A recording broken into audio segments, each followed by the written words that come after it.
reactor is the heart of the enemy's project.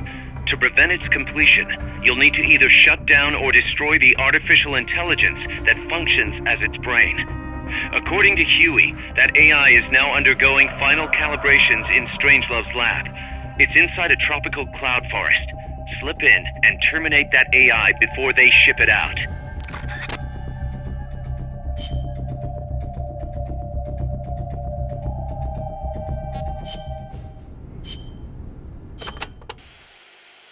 We've also confirmed that some of the enemies specialize in ambushes. Amanda's crew calls them scouts. They'll blend themselves in with the terrain and the vegetation. Then, when they see you, they'll swoop in. They fight pretty much like commandos, and will use clearing techniques to flush you out. In addition to wielding normal weapons, the scouts also carry wires. Sounds like these guys know their CQC. Could be. We've been getting reports of CQC attacks being blocked by wires. Stay alert.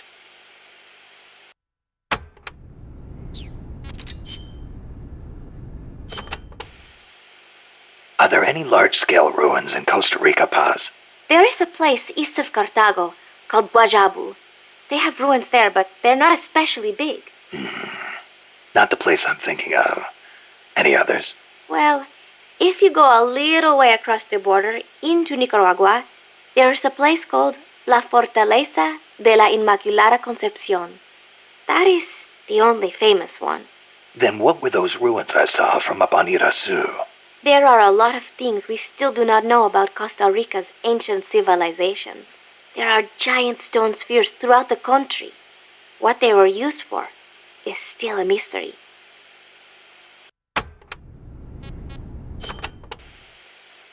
The cloud forests cover the central mountainous region of the country. They are perpetually shrouded in fog. You get wet just standing there. It is as if the entire forest is inside a cloud. Must make for poor visibility. It does, but beauty too. It is like being lost in some mystical green labyrinth. I'd rather not get lost, if that's okay. The forests are also home to lots of rare animals, especially bright-colored frogs. They like the humidity.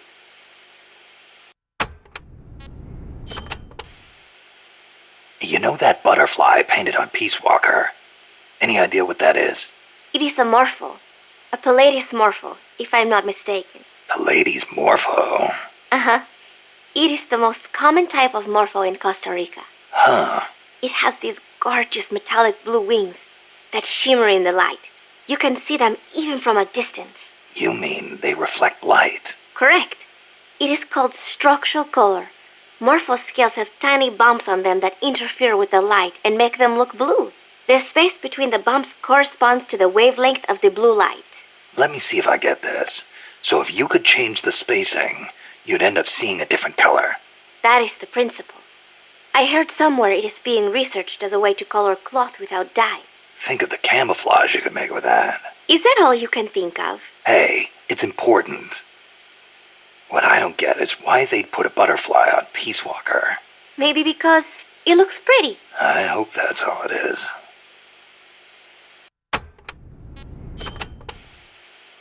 This area is a tropical cloud forest, continually covered in a thick mist. It is quite a mystical place. Selva de la Leche. Forest of milk. I can barely see in front of me. There you go again. The forest is basically sitting in a cloud, so of course it's going to be hard to see. But you know, the cloud forest is the only place many exotic creatures can live. Well, if they're not edible, I'm not interested. Snake, I'll have you know people travel from all around the world to witness Costa Rica's unique fauna.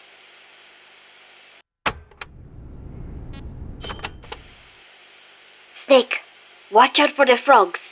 Why? They bite? Relax. No frog's ever eaten a snake.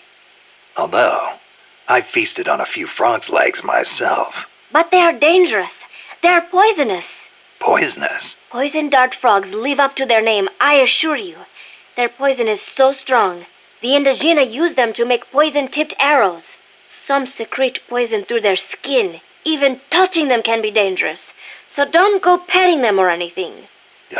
So, I can't eat one? I am warning you.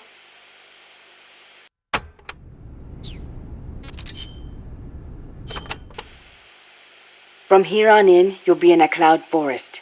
The ground is covered in vegetation. You'll have plenty of hiding places, but so will the enemy. I'll keep an eye out for scouts. Trying to force your way through would be suicide. Know the enemy's location before making any moves. Too bad you don't have some sort of radar. I could try night vision. Once you know where an enemy is, decide how you want to handle him. You could get into his blind spots. Or drop him from a distance before he even has a clue someone's around. An eye for an eye, alright?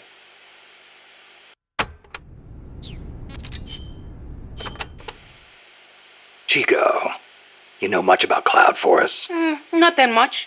All I know is there's a world of difference between a rainy rainforest and a foggy cloud forest. But they have some things in common.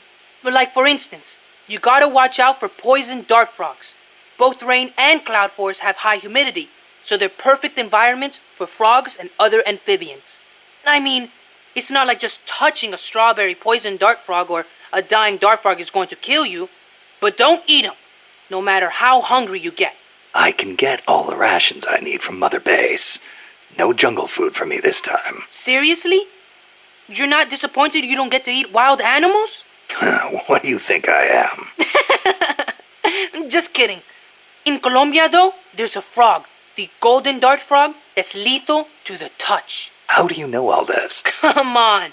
Don't you think poisonous animals are cool? Not if you get poisoned by one. Well, obviously. One more thing. When you get to the forest, be on the lookout for Bigfoot. I think I'll be okay there.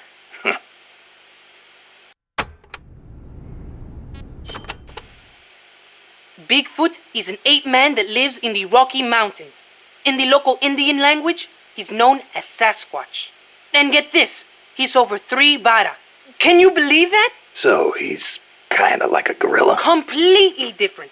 Even the biggest gorillas only get to about 2 vara, and they walk on their knuckles. Bigfoot's big, and he walks on 2 feet, like people. So he's more man than ape? Probably. His ancestors must have split off from humans at some point. Like before they started using tools and stuff. Yeah, but aren't the Rockies kind of far away from here? Not that far. According to Darwin, humans came all the way over here from Africa. Plus, there have been sightings in Venezuela of an ape-man called Mono Grande. Costa Rica has tons of plant and animal species. So I'd expect there to be at least one kind of ape-man. At least. Gotta admit, I've never heard of Mono Grande. Yeah, he's not as famous as Bigfoot. He's similar, but he lives in Venezuela. He's not that big, less than 2 vara, but he's way more ferocious than Bigfoot. Huh. I wonder just how mean he is. Like when he catches his prey, does he punch it to death? That's the law of the wild. You catch your prey, you kill it, and you eat it. Yeah. But punching is way more ferocious than biting. Well, maybe it seems that way because that's what humans do. You really love UMAs, don't you, Chico? Do you know what I think? I think UMAs should be dangerous. Otherwise, where's the fun in hunting them?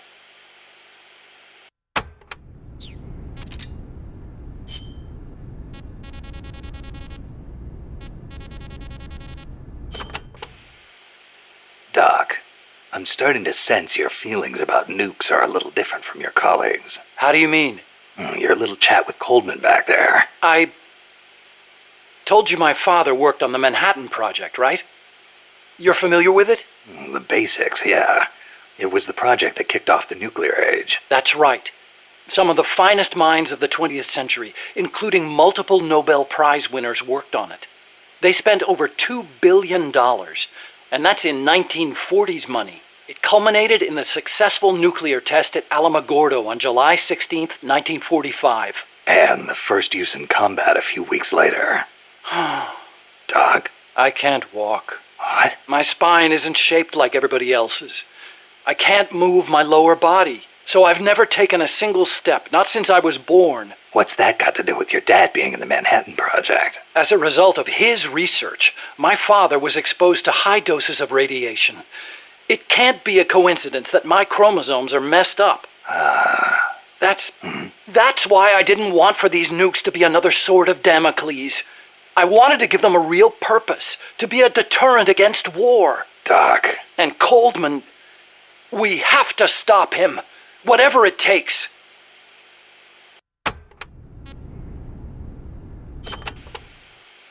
August 6th, 1945, Hiroshima. August 9, Nagasaki. The atom bomb attacks on Japan. My father was married to his work. I don't have a single memory of going places or doing stuff with him on weekends.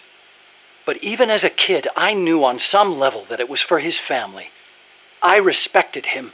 My mother used to tell me all the time, "Your father is a brilliant scientist. He saved countless American boys from death. You should be proud of him." Yeah. You could say the war ended because of those bombs. When I was in the 5th grade, a Japanese student transferred to our class. She showed me photos of Hiroshima after the bomb. I couldn't believe my eyes. A city of over 350,000 people reduced to a scorch mark on the ground by a single atomic bomb. Houses blown off their foundations, burned to ashes. The only things left standing were the skeletons of steel-framed buildings. And it wasn't just the buildings. Blackened corpses on the side of the road. Survivors covered head to toe in severe burns. Within a few months, over 70,000 had died in Nagasaki, twice that in Hiroshima. For years after that, I couldn't talk to my father. Couldn't even stand to look at his face. I know how you feel, Doc. But your father's your father. If he hadn't worked on that project, my body wouldn't be like this. I could be researching something else. I could have lived a normal life.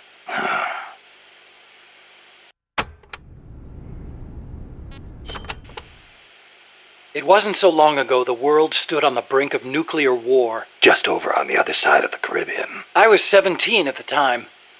I'd skipped a few grades and was a sophomore at MIT. I remember feeling kind of apathetic about the news that came in every day. It seemed clear to me that as long as they had a grasp of the concept of nuclear deterrence, there was nothing to fear. Either that, or they were fanning that fear on purpose. As a way to secure a bigger defense budget? Huh, I can see that. But if that was their plan, it kind of backfired. Because it ushered in the era of détente between East and West. Coldman's really gonna do it this time. Once the nuclear genie is out of the bottle, the yoke of deterrence is going to be meaningless. People will die. Cities will burn. We have to stop him now before it's too late to turn back.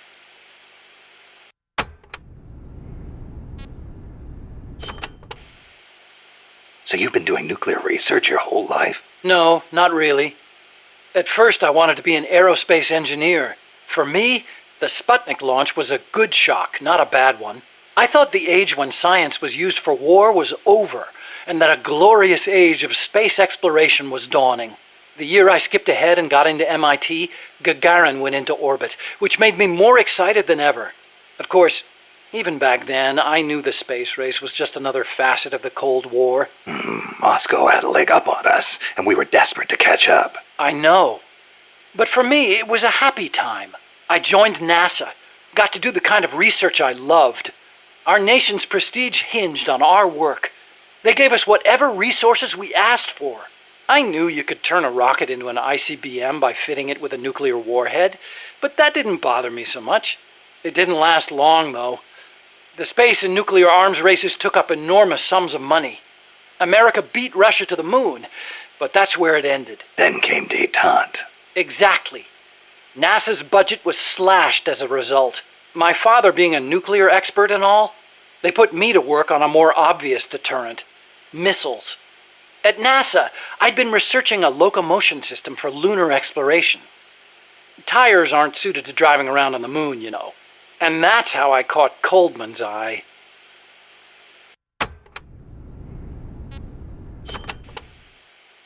The aim of the Peace Walker project is to achieve robust nuclear deterrence across Central America by deploying a new nuclear weapon system along the Caribbean coast. Peace Walker is also the name of the system itself. A nuclear weapon named Peace. I can just see the look on Kaz's face. So why exactly does this new system need legs in the first place? Because it's a walker, an unmanned weapon moving under its own power and capable of launching a deterrent strike from anywhere. That's the whole idea behind Peace Walker.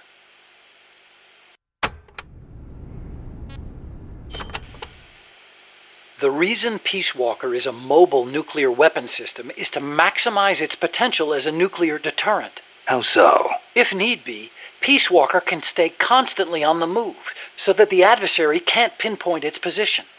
That allows it to avoid preemptive enemy strikes. So you're saying it keeps the retaliation card in play? Coldman likes to brag about it in this way. Like a land-based version of an SSBN. And there's another reason for them to be mobile. Peace Walker also has a self-destruct function.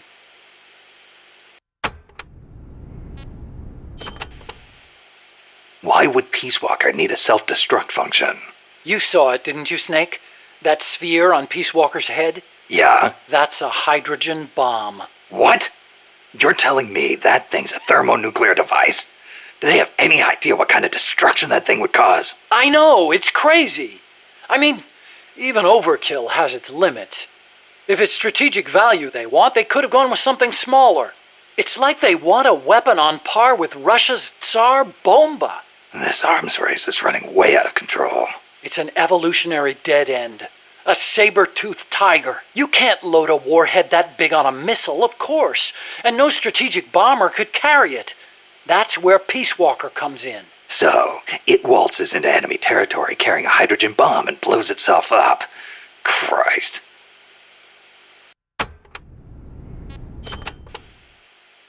The biggest nuclear warhead ever actually detonated was the Soviet RDS-220, nicknamed Tsar Bomba. It had an estimated yield of 57 megatons, 10 times as much power as all the explosives used throughout World War II. The test took place on October 30, 1961, above Novaya Zemlya. The explosion is believed to have created a fireball over 2 miles in diameter. Can you believe that? Like a miniature sun. The explosion was seen as far off as Finland, 600 miles away. And some people even reported windows shattering. The shockwave traveled 3 times around the Earth. 3 times? Peace Walker is armed with a massive hydrogen bomb, even more destructive than Tsar Bomba. It can sneak into enemy territory, lie low, and in the event of an enemy nuclear strike, detonate itself in retaliation. And the locomotion system that lets it do that? My research. Snake, those legs were supposed to make my dream come true. Now they're about to jump the fence of nuclear deterrence. You have to stop them. I'll apply all my energy into developing weapons and equipment to help you do it. Sounds like a deal.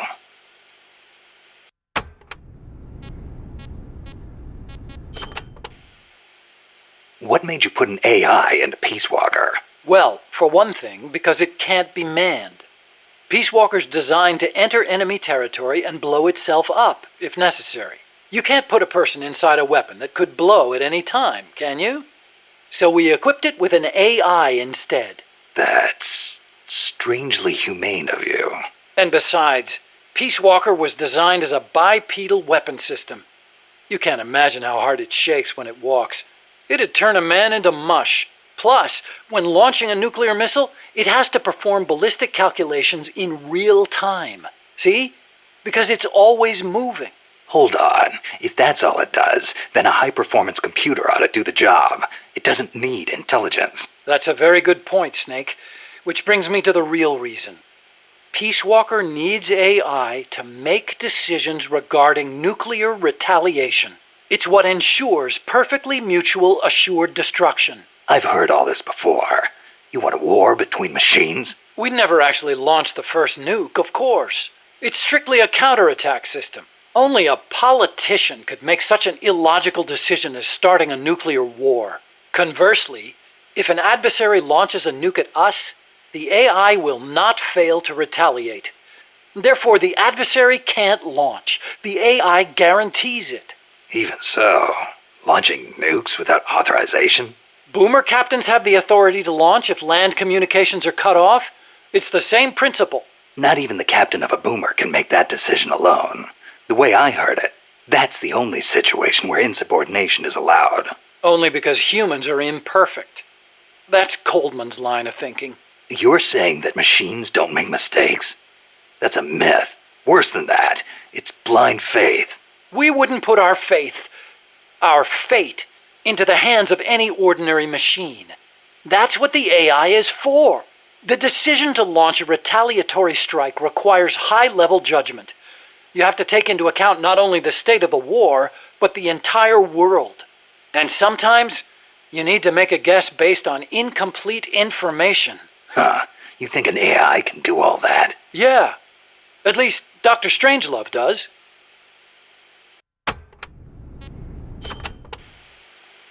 Peace Walker is fitted with several close-range weapons. We'd also planned for it to be able to enter enemy territory and self-detonate. Wonderful. What exactly are we dealing with here? Well, the flamethrowers for one thing. One in the front and one in the rear. Then there are the S-mines. They're like cluster bombs. It scatters them from its leg hatches. If you see those open, you better clear out quickly. And finally, the rockets. These can travel quite a distance, so stay sharp. On the other hand, it can't fire them from too close. But then again, there are those flamethrowers. It can also use its legs as weapons against any infantry on the ground. Ouch. But remember, Peace Walker technically isn't complete. With just the reptile pod, it can only perform relatively simple maneuvers. They've got certain quirks, too. What's more, look carefully and you should be able to predict which attack is coming next.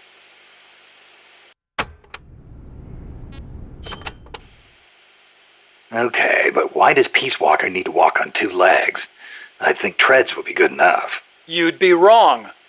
As you know, the terrain in Central America is rugged and complex, especially along the Caribbean coast of Costa Rica. You've got jungles, swamps, mountains, and the only way to get across all that terrain, no matter how rugged, is on legs. Yeah, but wouldn't it be tough to cross a swamp, even on legs? It wasn't easy, that's for sure. The reason we picked Costa Rica as a proving ground is because we can test it on every type of terrain.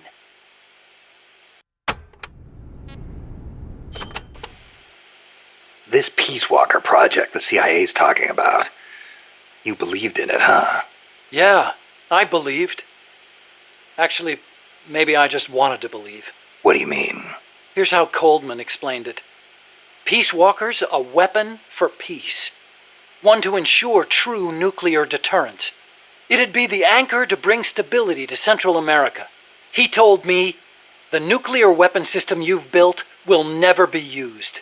It will forever stand vigil as an icon of peace. And to achieve that, he needed my bipedal locomotion technology. To be honest, I was flattered. Flattered? Wouldn't you be? My colleagues in the scientific community have never taken me seriously. They told me bipedal locomotion was a pipe dream, that it'd never amount to anything. It was the first time anybody recognized my work. How could I not be happy? And besides, it was my chance to surpass my father. To create nukes for peace. Or so I thought anyway. But Coldman's really going through with it. Yeah. Makes perfect sense, really.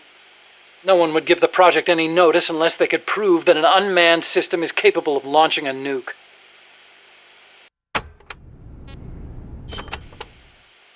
Why is Coldman going to launch a nuke? If all he wants to do is prove the AI retaliation system works, he doesn't need to put a live warhead on it. I agree. He could demonstrate the system by launching the missile alone, without a warhead. I asked him the same thing at first. He said there was no point in using a dummy missile. That it'd take an actual nuclear launch to deter potential enemies. Launching the real deal gives him a leg up in negotiations with Langley. That's what he's really after.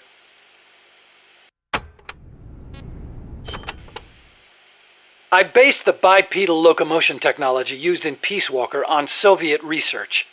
Actually, I'll be honest with you. I stole most of the basic ideas behind it. Soviet? Bipedal? You mean Granin? You know him? Yeah. I met him at his lab in Russia. He helped me out a little bit. You met him? What were you... He was head of the Granin Design Bureau, creator of countless Soviet weapons. I'd hit a wall in my research at the time. Granin's ideas solved nearly all my problems. There's nothing unusual about using somebody else's work to further your own research, is there? As long as you cite it, yeah. But I wasn't in a position to do that. His research was classified at the highest level. Soviet research, no less. So, you used it without telling anybody? I wanted to show up my colleagues for once. The ones who never took me seriously. But you reap what you sow. Coldman seized on that vulnerability. Told me if I quit the project, he'd expose my larceny. He had you by the balls, Doc.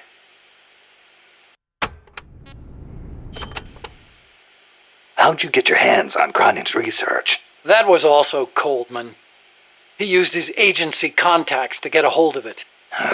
Giving you stolen information, then using it to blackmail you. Damn. I knew it was Gronin's work the minute I saw it. See, I'd been corresponding with him for a while. Corresponding? Letters. Between scientists doing the same kind of research.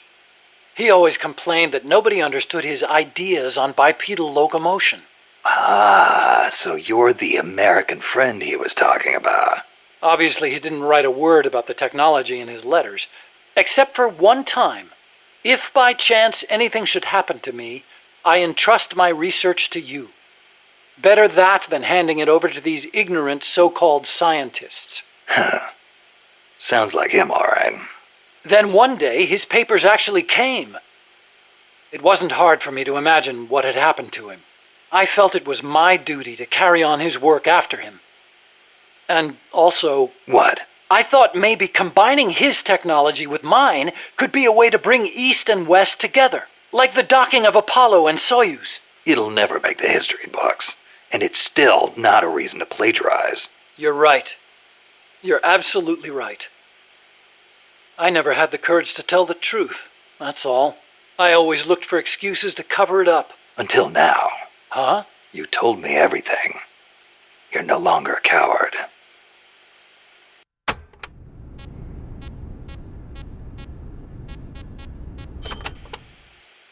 Metal Gear. Huh? What about it? You mumbled that when I first explained about Peace Walker. I'm curious what it meant. Exactly what it says. Metal Gear. Gronin coined the term. Gronin did? He thought of his technology as the metal gear that meshes infantry with artillery. I like the sound of that. Metal Gear. It's got a nice ring to it. Better than an outright lie like Peace Walker, anyway.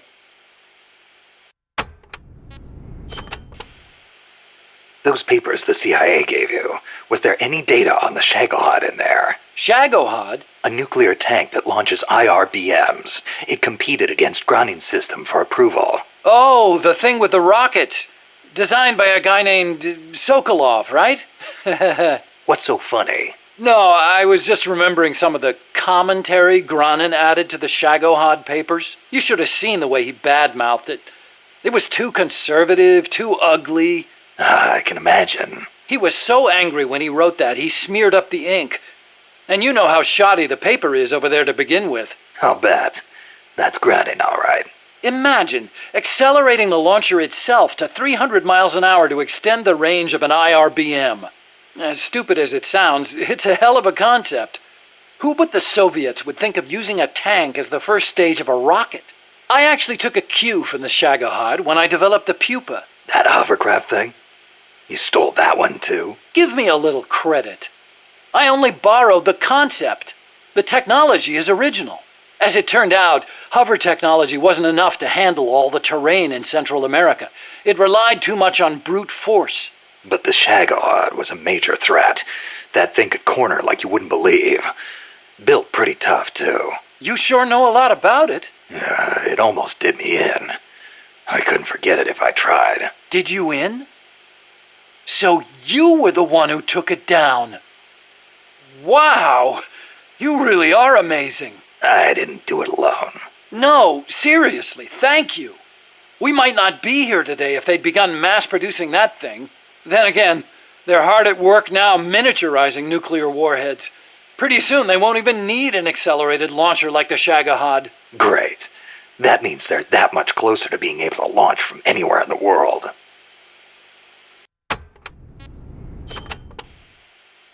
Chico called Peace Walker the Basilisco. Basilisco? Oh, right, Spanish. That's funny. I once used the codename Basilisk for the Peace Walker platform myself. What for? The class of lizards called basilisks can walk atop any type of terrain. In a pinch, they can even stand up on two legs and run across water. Perfect name for a system that can walk anywhere in Central America, right? Plus, there are the legends. What legends? The basilisks of legend were highly venomous creatures. There's a story told by the ancient Romans. A knight slew a basilisk by piercing it with his spear. The creature's poison seeped up the spear and killed both horse and rider.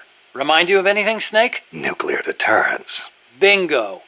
Kill it, and you die along with it. Your hands are bound. I wanted Peace Walker to be like that. You should know that people aren't that rational. Sometimes people do things that don't make sense, even when they know they're going to die. Or maybe it's because of that. Maybe you're right. But that's exactly what I don't understand.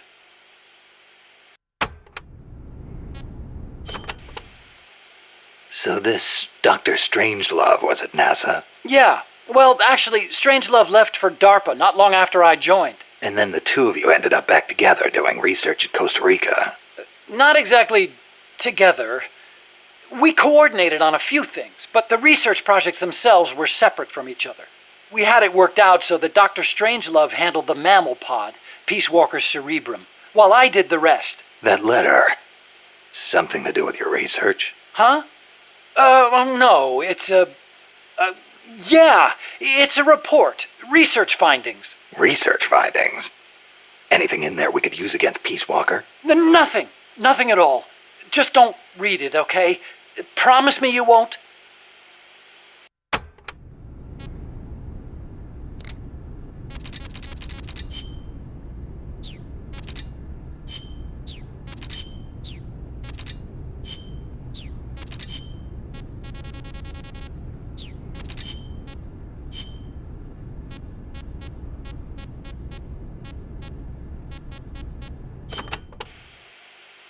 Snake, to the north of the village is a bridge that crosses a hydraulic pipe. Though normally the bridge is not used by people, if you slip, you will fall straight to the bottom of the valley. Be careful. What's a channel doing here? It is not for irrigation. They are hydroelectric pipes. I wonder if they run into Irasu's crater lake. Normally they would build a reservoir at the bottom of the valley, but it was probably too dangerous. Los Cantos means sword peak.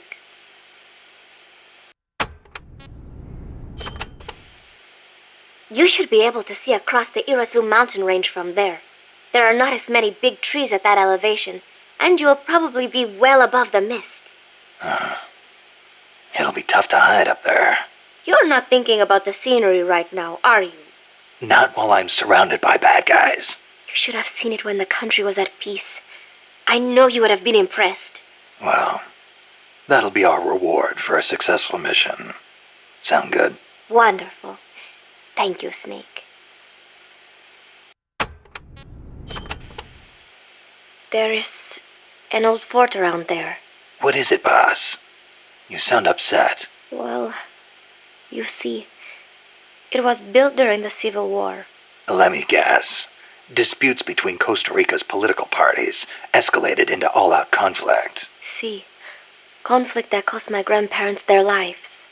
The most senseless sort of war. Countrymen mindlessly slaughtering their own. That fort is a reminder of that senselessness. Sadly ironic, given who's occupying it now. That war was the reason Costa Rica abolished the army. Please, Snake, get them out of our country. I intend to.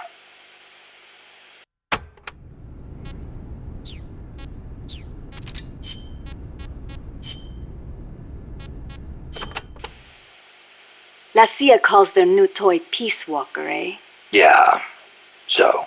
It is an insult to us Nicos. Because of the guy you were talking about. Walker. Si, although it happened over 100 years ago. Back then, the political parties in Nicaragua were at each other's throats. The Nicaraguan Democratic Party hired an American mercenary to help counter their enemies, the Conservative Party. And that was Walker. After taking care of the conservatives, Walker decided to seize power in Nicaragua for himself, eventually making himself president. The Democratic Party gave him an inch, and he took the whole country. But it did not end there. Not only did he make English an official language, he tried to reintroduce slavery. Walker's goal was to build a Caribbean empire centered on the American South. Caribbean Empire? Huh.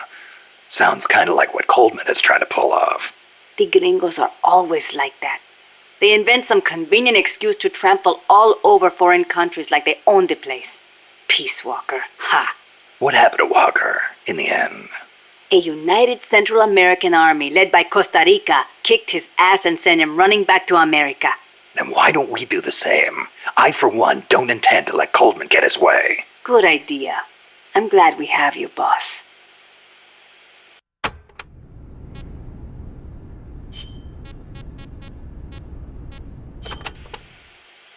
You have taken such good care of me since you saved me from El Colibri. I want to return the favor. Just wait until you're healed up.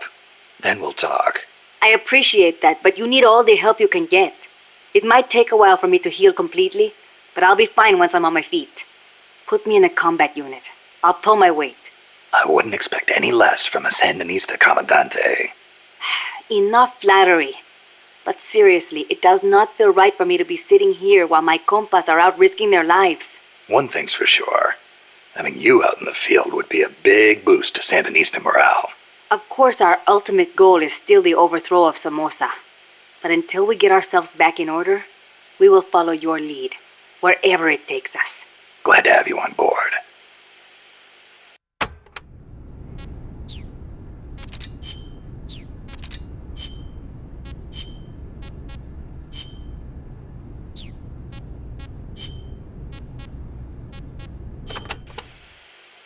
Let's speak in hypotheticals for a minute. Say you wanted to make a clone of yourself. A clone?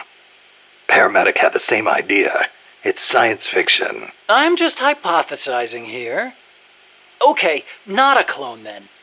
You have any kids? Nope. Wife? I've never been tied down. Okay then. So, we're still talking hypotheticals. Say you had a son who'd inherited your genes. Someone with the same combat abilities as you. Would you challenge him to a fight? Not to sound cocky, but I would want to do that. No telling who'd survive. I'll bet. You picked up on the Pupa 5000's combat patterns in seconds. Only with your advice, Doc. Well, if anybody could learn to do it just by listening, it'd be easy. But you're a born soldier. Yeah, you must have been born with genes geared for combat. Soldier genes, if you will. Genes geared for combat? I don't care how advanced their research is. You can't blame genes for everything. Blame genes? You think it's funny? What? You think genes have nothing to do with this body I was born with? I don't know. Look, that fear of facing someone of equal ability in combat, imagine that on a strategic scale. That's the concept of nuclear deterrence. The idea is, when all sides are armed with the destructive power of nuclear weapons, they'll avoid nuclear war in order to prevent mutual annihilation. Doesn't sound all that sophisticated to me. Exactly. It's so simple in principle. But because it's so simple, whether or not it works properly depends on the people involved. In that sense, what we're looking at now is a malfunction in deterrence theory. Coldman. You got it. Please, Snake, don't let deterrence die.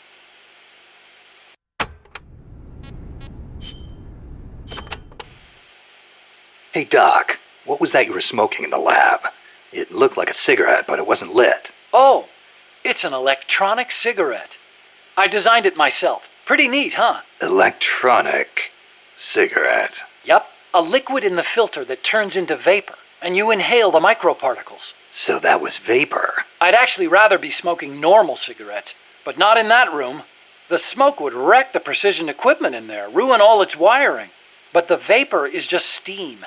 It doesn't contain tar or anything like that. So I can smoke it in the lab with no worries. Nice. Want to try one? Nah, I'll stick with cigars. Yeah, but... I don't like imitations.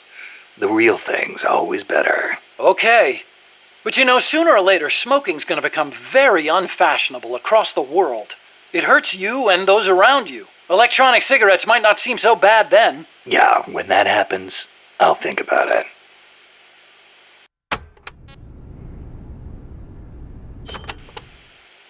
You said your dad was involved in the Manhattan Project, right? Yeah? And you think that's why you can't walk? I don't know. Actually, probably not. So far, nobody's found evidence that exposure to radiation in parents causes genetic defects in children, except for those exposed in the womb. Epidemiologically speaking, anyway. That's the conclusion of the Atomic Bomb Casualty Commission. Right. The ABCC commenced its study immediately after the war, and it's still ongoing. Even now, 30 years later. The effects of radiation exposure last a long time. I'm guessing it'll be another 10 years before we get a real verdict on whether it affects genes. Granted, it's the most massive study anybody's ever done. But that's really all it is, a study. The ABCC brought in bomb victims and ran tests on them, but they didn't treat them. Really? Them too, huh? At any rate, that's what my father made me believe when I was growing up. Maybe it was tough for your dad to explain. Ever think of that? Yeah, maybe. But this is my problem now, Snake. I have to face the nukes head on, whether I like it or not. My creations are being used for the wrong purposes. The onus is on me to stop it somehow. Help me, Snake. Hey, as long as I'm here at Mother Base, why not assign me to the R&D team? You could use a guy like me. Glad to have you on board. I'm sure Kaz is, too. Once I've got the necessary materials and design specs together, I should be able to start building you that bipedal weapon platform. Nothing would make me happier than for my research to help put a stop to Peace Walker.